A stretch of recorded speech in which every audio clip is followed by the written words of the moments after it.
여러분, 혹시 이런 경험 있으셨나요? 늦은 밤 잠자리에 누웠지만 쉽사리 잠이 오지 않는 밤. 다 큰 자녀의 얼굴이 눈앞에 어른거려 뒤척여본 경험 말입니다.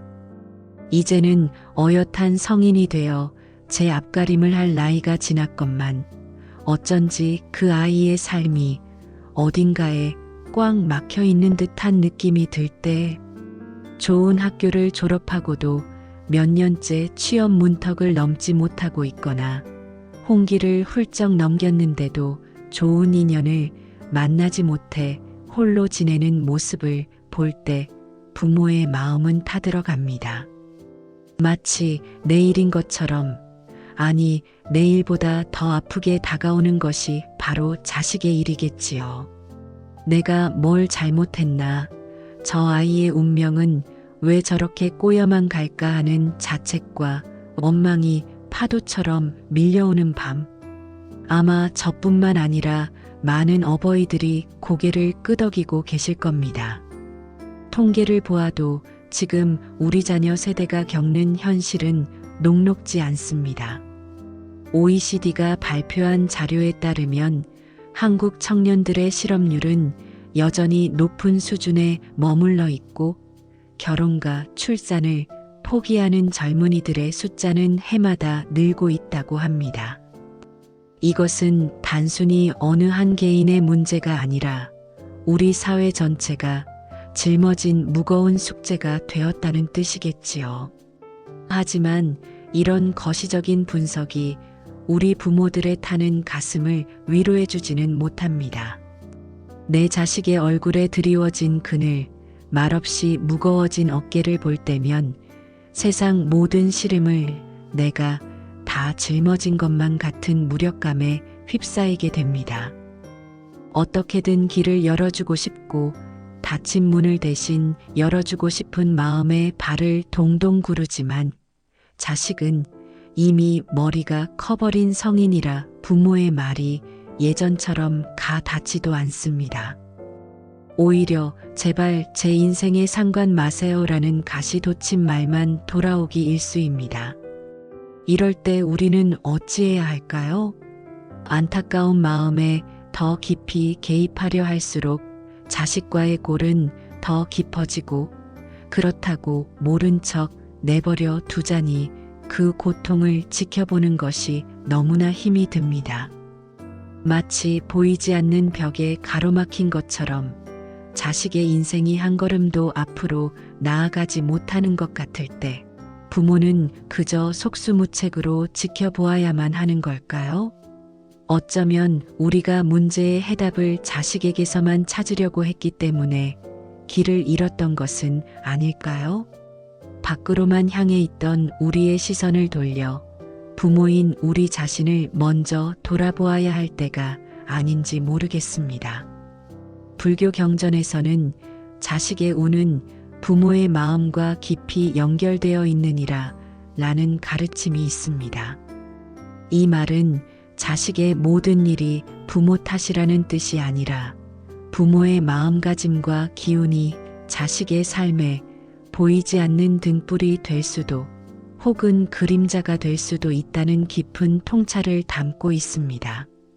생각해보면 우리는 자식을 위한다는 명분 아래 얼마나 많은 말과 행동으로 아이의 삶에 관여해 왔습니까?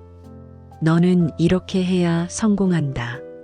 저 길은 위험하니 가지 마라와 같은 조언들이 사랑이라는 이름으로 포장되었지만 실은 부모인 나의 불안과 욕심을 투영한 것은 아니었을까요? 독일의 철학자 쇼펜하우어는 인간은 다른 사람처럼 되고자 하기 때문에 자기 잠재력의 4분의 3을 상실한다라고 말했습니다. 우리 역시 자식이 남들처럼 혹은 남들보다 더 나은 삶을 살기를 바라는 마음에서 자식 고유의 길을 가로막고 있었던 것은 아닌지 돌아보아야 합니다. 자식의 닫힌 운을 열어주는 첫걸음은 어쩌면 자식을 바꾸려는 노력을 멈추고 부모인 나 자신의 마음을 먼저 들여다보는 것에서 시작될 수 있습니다. 꽉 막힌 물줄기를 트기 위해 강바닥을 파내듯 자식의 인생을 가로막는 보이지 않는 둑을 허물기 위해 우리 마음속 깊은 곳을 성찰하는 지혜가 필요한 때입니다. 자녀의 삶이 풀리지 않을 때 그 원인을 어디에서 찾아야 할까요? 많은 부모님들은 먼저 자녀의 능력이나 노력 부족을 탓하거나 혹은 좋지 않은 시대를 원망하기도 합니다. 하지만 문제의 뿌리는 생각보다 훨씬 깊은 곳, 바로 부모와 자식이라는 그 특별한 관계 속에 숨어 있는 경우가 많습니다. 동양 고전인 대학에서는 수신제같이 국평천하라 하여 모든 일의 근본을 자기 자신을 닦는 수신에 두었습니다. 가정을 바로 세우는 제가의 첫걸음 역시 가장인 부모가 스스로를 돌아보는 데서 시작한다는 뜻입니다. 이처럼 자식의 문제를 해결하는 열쇠 또한 부모인 우리 자신에게 있을지 모릅니다. 가장 큰 원인 중 하나는 바로 집착입니다. 자식을 향한 사랑이 도를 넘어 소유욕이나 통제욕으로 변질될 때 그것은 자식의 삶을 옭아매는 밧줄이 됩니다. 부처님께서는 자식을 사랑함은 집착이 아니니라. 그러나 사랑을 가장한 소유는 집착이 되느니라 라고 말씀하셨습니다. 우리는 자식이 부모의 자랑이 되기를, 내가 이루지 못한 꿈을 대신 이뤄주기를 은연중에 바라곤 합니다. 이러한 기대가 자식에게는 보이지 않는 압박이 되어 스스로의 길을 찾을 용기를 잃게 만듭니다. 자식은 부모의 소유물이 아니라 저마다의 인연과 과업을 가지고 이 세상에 온 독립된 영혼임을 기억해야 합니다. 너의 자식은 너의 자식이 아니다. 그들은 생명의 아들, 딸이다라고 노래한 칼린 지브란의 시처럼 자식은 우리를 통해 왔지만 우리로부터 온 것이 아니며 우리와 함께 있지만 우리에게 속한 것은 아닙니다. 두 번째 원인은 부모의 불안입니다. 자식이 겪을지도 모르는 실패와 고통을 미리부터 걱정하고 차단하려는 마음. 그것이 자식의 성장을 가로막는 가장 큰 걸림돌이 됩니다. 실패는 성공의 어머니라는 오랜 격언을 알면서도 내 자식만은 실패 없는 탄탄대로를 걷기 바라는 것이 부모의 마음입니다. 하지만 온실 속 화초는 거친 비바람을 견딜 수 없듯 부모의 과보호 속에서 자란 아이는 인생의 풍파 앞에서 쉽게 좌절하고 맙니다. 로마의 철학자 세네카는 역경은 인격의 시금석이다라고 말했습니다. 자식이 스스로 역경을 헤쳐나갈 힘이 있음을 믿고 기다려주는 것, 그것이 진정한 사랑입니다. 부모의 불안한 마음은 정말 이런 기도가 효과가 있을까 하는 의심의 벽이 되어 자식을 향한 긍정적인 기운의 흐름마저 막아버립니다. 세 번째 원인은 비교하는 마음입니다. 누구네 아들은 대기업에 갔다더라, 누구 딸은 시집을 잘 갔다더라 하는 말들이 무심코 오가지만 그 말 한마디 한마디가 자식의 가슴에는 비수가 되어 꽂힙니다. 비교는 자식을 고통의 굴레에 묶는 쇠사슬과 같다고 했습니다. 세상에 똑같은 꽃이 없듯 모든 아이는 저마다의 빛깔과 향기를 지닌 귀한 존재입니다. 남과 비교하는 마음은 자식 고유의 가치를 깎아내리고 부모의 기도를 흐리게 할 뿐입니다. 이러한 집착과 불안, 비교심은 결국 부모의 말과 행동을 통해 자식에게 고스란히 전달됩니다. 무심코 던진 한마디가 자식의 운명을 바꾸는 칼이 될 수도 있음을 기억해야 합니다. 경전의 가르침처럼 남을 꾸짖기 전에 자신을 살피라. 마음이 어지러우면 바깥 세상도 뒤엉킨다 라는 말씀을 깊이 새겨야 할 것입니다. 자식의 닫힌 운을 열기 위해 우리는 먼저 내 마음속의 어두운 그림자를 걷어내는 일부터 시작해야 합니다. 자녀의 인생이 막혀 있다고 느낄 때 부모인 우리는 무엇을 할 수 있을까요? 세상의 지혜와 역사는 그 해답이 자식을 바꾸는 것이 아니라 부모가 먼저 변하는 것에 있음을 일관되게 보여주고 있습니다. 동서고금의 현자들은 한 목소리로 내려놓음과 자기 성찰의 중요성을 강조했습니다. 이것이야말로 자녀에게 줄 수 있는 최고의 선물이자 꼬인 운명의 실타래를 푸는 첫걸음이 될 것입니다. 고대 중국의 철학자 노자는 무의자연을 이야기했습니다. 억지로 무언가를 하려고 애쓰지 않고 자연의 순리대로 흘러가도록 내버려두는 지혜를 말하는 것이지요. 부모가 자식의 삶을 자신의 뜻대로 조종하려 할 때 자식의 운은 오히려 흐르지 못하고 갇히게 됩니다. 자식의 삶에 대한 통제권을 내려놓고 그저 묵묵히 지켜보며 스스로의 길을 찾아가도록 믿어주는 것. 이것이 바로 노자가 말한 무의의 사랑입니다. 강물이 스스로의 힘으로 바다를 찾아가듯 자식 또한 자신의 인생 항로를 개척할 힘이 있음을 믿어야 합니다. 부모의 역할은 노를 저어주는 것이 아니라 그 여정을 응원하는 따뜻한 등대가 되어주는 것입니다. 불교의 가르침은 여기서 한 걸음 더 나아갑니다. 문제의 원인을 자식에게서 찾지 말고 부모 스스로를 돌아보라는 참회의 지혜를 제시합니다. 여기서 참회란 종교적인 죄의 고백만을 의미하는 것이 아닙니다. 과거를 되돌아보며 내가 알게 모르게 자식에게 주었던 상처는 없는지, 나의 부정한 생각과 욕심으로 자식을 흔들지는 않았는지 겸허하게 성찰하는 과정을 뜻합니다.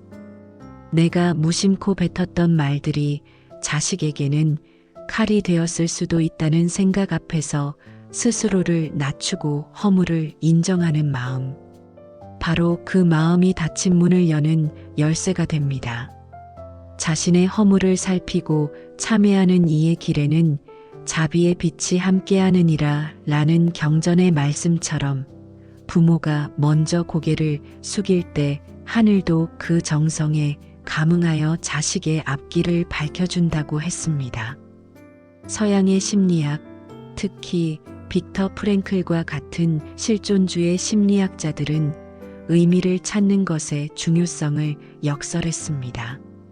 그는 아우슈비츠 수용소라는 극한의 고통 속에서도 삶의 의미를 찾는 사람만이 살아남을 수 있음을 증명했습니다. 우리 자녀들이 지금 겪고 있는 어려움 또한 그 속에서 어떤 의미를 발견하느냐에 따라 좌절이 될 수도 성장의 발판이 될 수도 있습니다. 부모가 자녀의 고통을 함께 아파하되 그 고통을 부정적인 것으로만 낙인 찍지 않도록 도와야 합니다. 내가 지금 겪는 이 시간이 결코 헛되지 않을 것이다. 이 경험을 통해 너는 더 단단한 사람이 될 것이다 와 같은 믿음을 심어주는 것. 이것이 부모가 줄 수 있는 가장 큰 위로이자 지혜입니다. 자식의 실패를 탓하지 말고 믿음을 심어주는 말 한마디는 어둠 속에서 길을 찾는 자녀에게 한 줄기 빛이 되어줄 것입니다. 결국 동서양의 지혜는 한 곳을 가리키고 있습니다. 자식의 삶에 대한 조급함과 욕심을 내려놓고 부모인 나 자신의 마음을 먼저 닦으며 자녀가 스스로의 힘으로 일어설 수 있도록 깊은 믿음과 사랑으로 지지하는 것. 이것이 바로 막힌 운을 트이게 하는 가장 근본적인 해법입니다. 이제 우리는 자녀의 닫힌 운을 열어주는 열쇠가 부모의 마음가짐에 달려있다는 지혜를 나누었습니다. 그렇다면 이제 우리 삶 속에서, 특히 한국의 가정 안에서 구체적으로 무엇을 실천할 수 있을지 이야기해 볼 시간입니다. 거창한 이론이 아니라 오늘 당장 시작할 수 있는 작지만 강력한 실천 방법들입니다. 첫 번째는 말의 온도를 바꾸는 것입니다. 부모의 말은 자식에게 업이 되기도 하고 공덕이 되기도 한다고 했습니다. 우리는 그동안 걱정과 염려라는 이름으로 얼마나 차가운 말들을 쏟아냈는지 모릅니다. 넌 그래서 안 돼. 언제까지 그렇게 살래? 와 같은 질책의 말 대신 따뜻한 믿음의 말을 건네는 연습을 시작해야 합니다. 예를 들어, 면접에서 또 떨어진 자녀에게 그럴 줄 알았다라고 말하는 대신 애썼다. 분명 너를 알아주는 곳이 있을 거야. 나는 너를 믿는다라고 말해주는 것입니다. 자식의 이름을 부를 때도 기도하듯 소중하게 불러주십시오. 그 따뜻한 말 한마디가 자녀의 영혼 깊은 곳에 닿아 스스로를 올가매던 두려움과 상처를 녹여줄 것입니다. 두 번째는 침묵의 기도를 드리는 것입니다.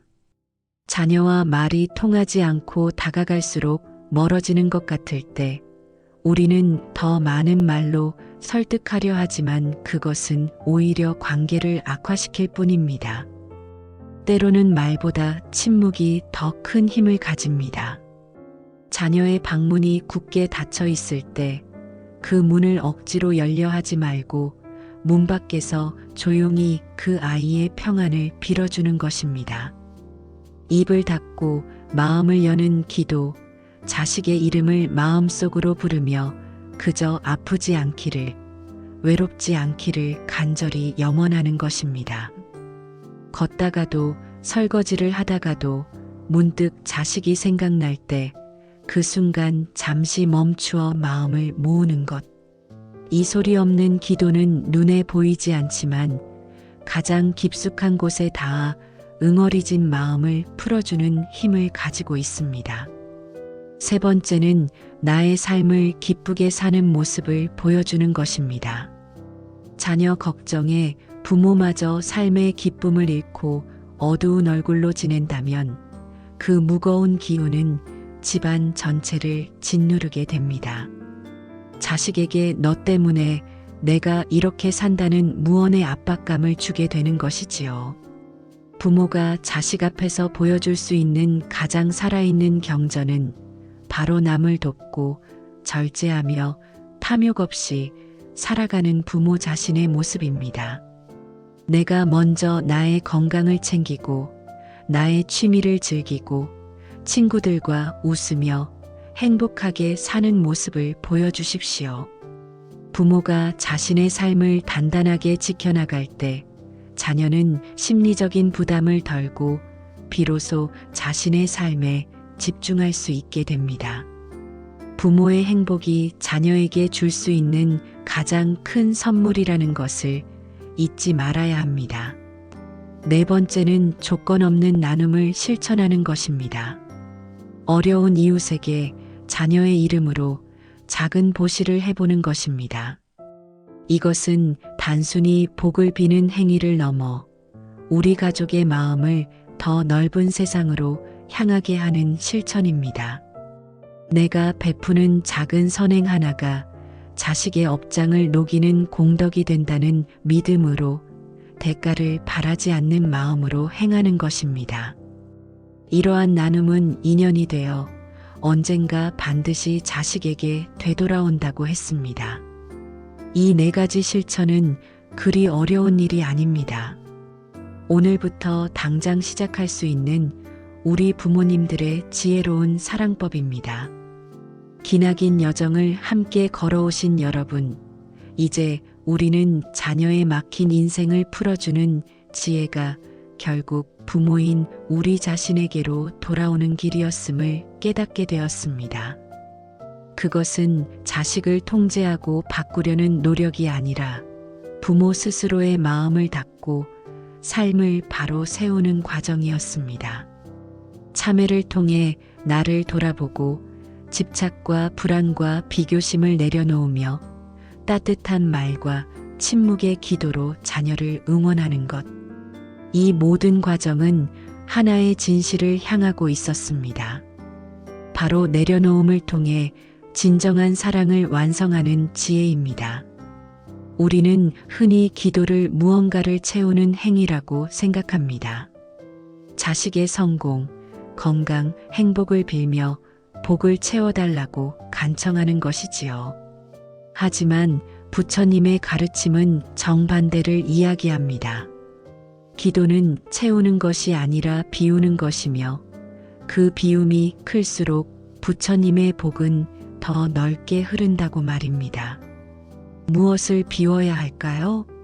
바로 자식의 삶을 내 뜻대로 하려는 욕심, 미래에 대한 두려움, 세상의 기준과 비교하는 마음입니다. 이 어두운 마음들을 내려놓을 때 비로소 우리의 기도는 맑아지고 자식의 운을 밝히는 연등이 될 수 있습니다. 마지막 기도는 결국 제가 간절히 바랐던 그 모든 것마저 내려놓게 하소서라는 고백에 이르게 됩니다. 이것은 결코 자식을 포기하라는 뜻이 아닙니다.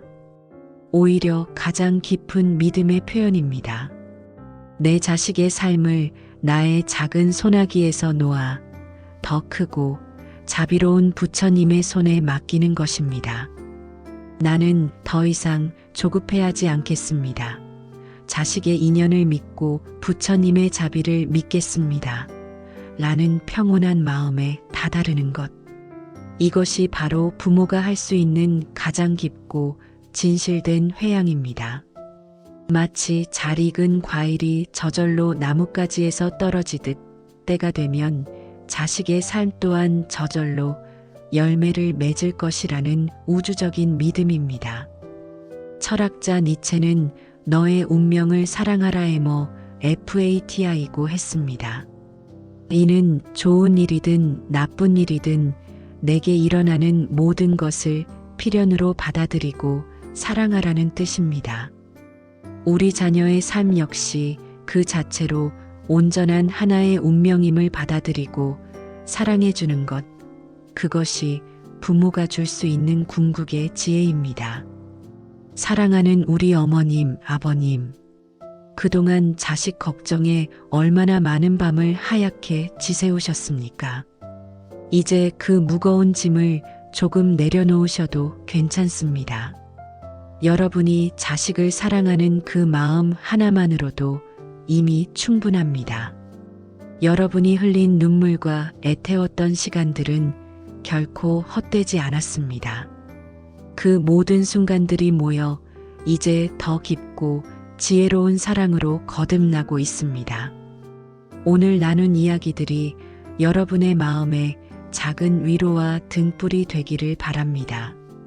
자녀의 삶을 바꾸려 애쓰기보다 오늘 하루 나 자신의 마음을 평온하게 다스리는 것부터 시작해 보십시오. 부모의 마음이 고요할 때 그 평화의 물결은 반드시 자식에게로 흘러가 닫힌 문을 부드럽게 열어줄 것입니다. 부모의 진심은 반드시 자식의 앞길을 밝혀주는 등불이 될 것이라는 말씀을 가슴 깊이 새기며 여러분과 여러분 가정에 부처님의 자비가 늘 함께하기를 축원합니다. 오늘 우리는 자녀의 인생이 풀리지 않을 때 부모가 가질 수 있는 지혜에 대해 긴 시간 동안 이야기를 나누었습니다. 자식을 바꾸려 하기 전에 나를 먼저 돌아보는 참회의 마음에서부터 자녀의 삶을 온전히 믿고 부처님께 맡기는 내려놓음의 지혜에 이르기까지 그 모든 여정의 핵심은 결국 부모의 자기 성찰과 성숙에 있었습니다. 결국 자녀에게 줄 수 있는 가장 큰 선물은 돈이나 명예가 아니라 어떤 상황에서도 평온함을 잃지 않는 부모의 지혜로운 마음 그 자체일 것입니다. 오늘 나눈 이야기들이 여러분의 가슴에 따뜻한 위로와 실천의 용기를 드렸기를 바랍니다.